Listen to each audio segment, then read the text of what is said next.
Hello, my name is Chris Patrick, and thank you for coming to my TED Talk. Oh no, that's not this.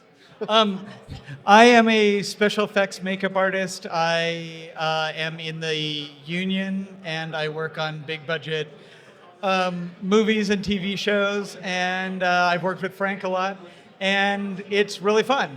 And I used to be a teacher. Her teacher. Yes. Oh, yeah, that's right. Yeah. You were Allie's teacher. You taught Allie. Oh, wow. So I'm Fleeman, and I've been doing this for going on 2 decades now. He was my teacher, and then I taught her. So we're going down the line. Hi, I'm Amanda. Allie taught me pretty much everything I know about makeup. I started in the haunted house industry and am moving into indie film.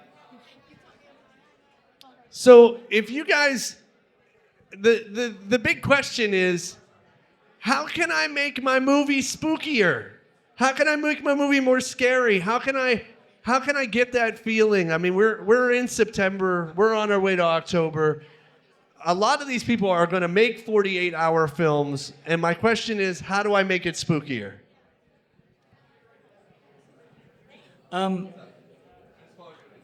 I think that there's a lot of ways to make movies spooky, but I think that while you're making spooky movies, there's a lot of technical things to think about. And as a makeup artist, I know that the first thing I ever want to know about anything is what color the lighting is going to be and what are the lighting changes going to be, because that sort of dictates exactly what I'm going to do. For instance, lighting trends change throughout time. If you think about horror movies from the 80s, everything was purple and green lit from 2 different angles. And then as we went into like the late 90s into the early 2000s, it was all this green lighting and then all this gray blue lighting. And these things really affect the way makeup looks. I worked on a horror film where there was a young lady dressed as Elvira, and her friend explodes on her, and she puts her hand up to cover her face. And so afterwards, she's covered in blood except like around her eyes. And then the director had lit this bathroom scene green. So she walked into the green bathroom and suddenly she was Osama bin Laden. Everything blood turned black. So it looked like she had a long beard and a turban. And so you gotta really, if you're gonna use green light and blood, you gotta have a key light of a different color or you're never gonna read blood. So those are like really important things to think about, is coordinating your team and getting people together to talk about all of it, not just the director talking to each member of a team. So I think that's the most important part. It's my party? Yeah. Real close to your mouth. So as far as making things spooky and makeup goes, I think that the best thing to do is try to get as many references as you can. So that way you can make it look natural, because much like Chris was saying with the lighting, that's important, but it's also important to get like a visceral reaction out of something and to kind of draw on a fear that people might have. And if it looks fake, then people aren't going to find that same fear and feeling in it as they would if it looked more realistic.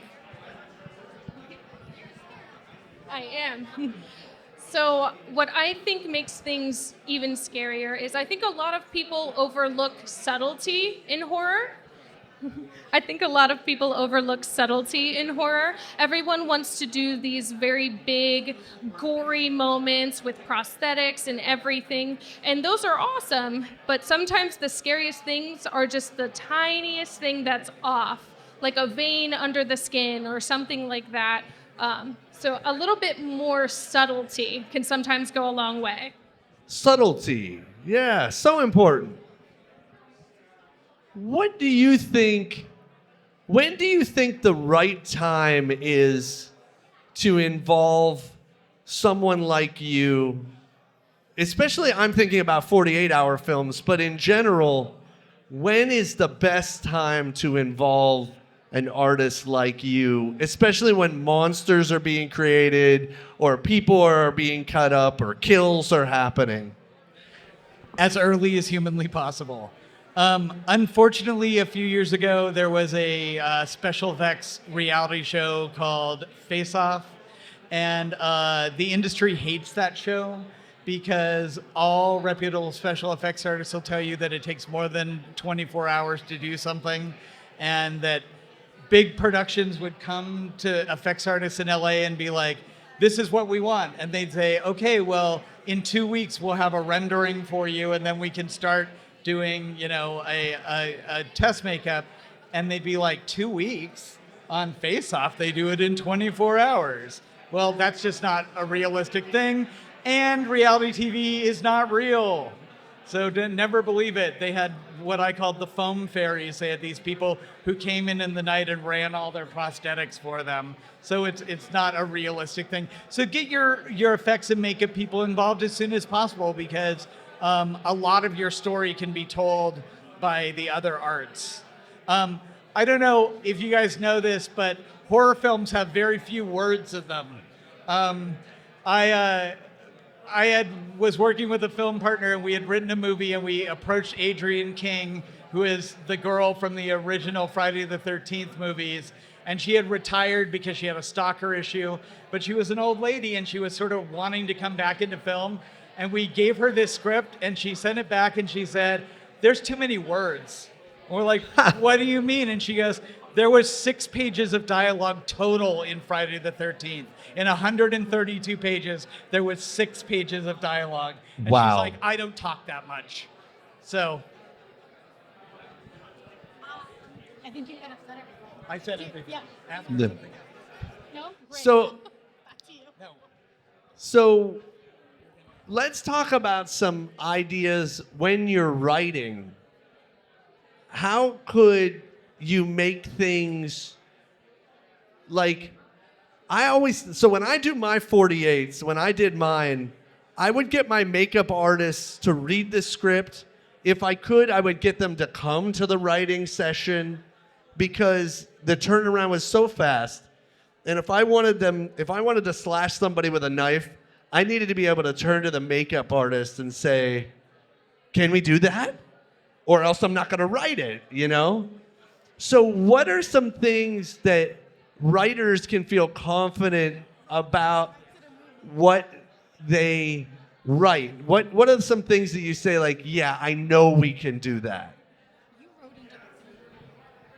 I guess the most important part is shoot for the stars and then don't expect to get them, especially in a 48-hour setting. Though, I have to say, how many people have ever seen the original Little Shop of Horrors, the Roger Corman film? That movie was written, shot, edited, and put out in 72 hours. Wow. It was a dare.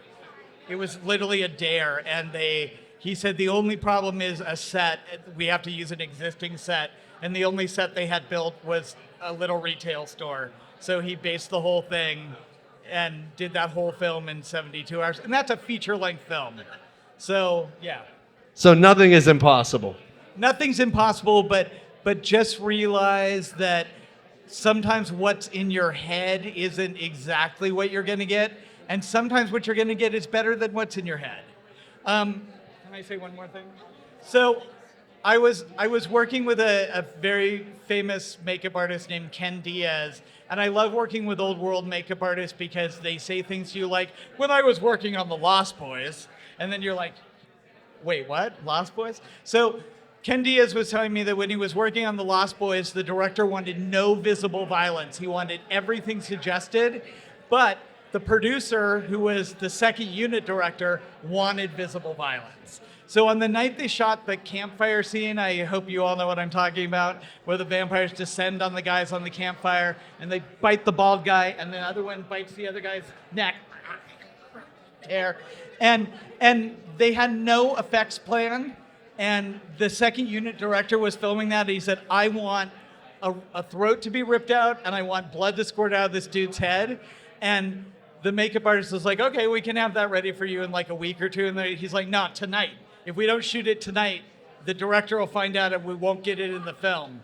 So Ken Diaz said he walked to the craft service table and looked at the food, and he picked up a piece of white American cheese in a plastic wrapper, a piece of celery, and a handful of red gummy bears. He put the gummy bears in a cup of hot water and let them melt.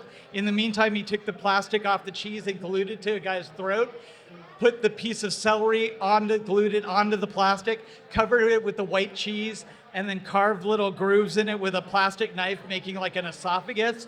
Then took the melted down gummy bears and smeared them over the whole thing and put makeup on top of it and told the actor, you can bite into this, but as soon as you feel plastic on your teeth, that's when you complete your bite, don't go deeper. And that effect in that movie is just that. It's a piece of celery, a piece of American cheese, and some gummy bears. Wow. So always be aware, there is a way.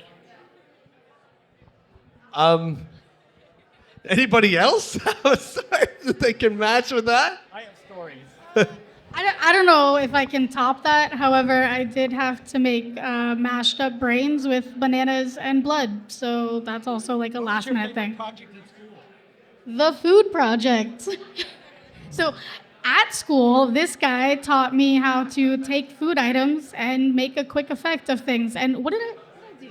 Oh, I did veins made out of butter. Ooh. All right. I had a student who took a head of cauliflower and carved it in the shape of a brain and boiled it in pink water, and then boiled spaghetti noodles in blue water and made the veins on the brain and like served it. It was beautiful. So, Amanda, I've got a question for you. I know you do a lot of scare acting. You mix that in along with doing makeup and some of this other stuff. How can you push the makeup to provide a scary performance? How do you work through the makeup? All right, so a lot of that is going to be in the makeup itself.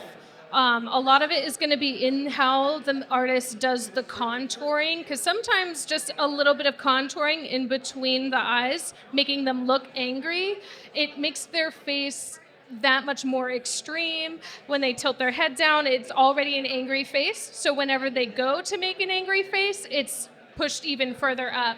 So definitely learning about the structure underneath the skin and how trauma and things like that affect that. That's how I would say to push it through and make it even more scary. So, I mean, if you're acting, do you think like looking in the mirror before you go out, is that worth the time? Oh, definitely. Definitely. Because sometimes I don't have to do a whole lot. Sometimes the makeup and the costume do it for me. A good scare actor will be able to scare in none of it, but having those things is so important. Yeah. How do you like to collaborate? What are the words that help you folks do what you do? Is there any, or like how can a director help you do your job? Asking ahead of time how much time something will take and kind of having a realistic expectation about that. And that's all I have. That's where it's at, huh?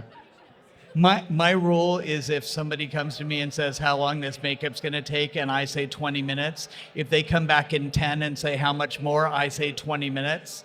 And every time they come back, I just say 20 minutes and keep extending my time. Because if you're going to ask me, I'm going to take the time. And things aren't quick. Fair enough. Are there any questions in the audience? Any questions?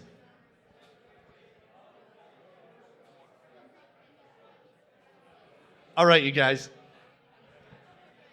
Thank you guys so much for coming up and talking to us. Thank you for being at these booths and teaching everybody a little bit about how to do their own makeup and their own effects.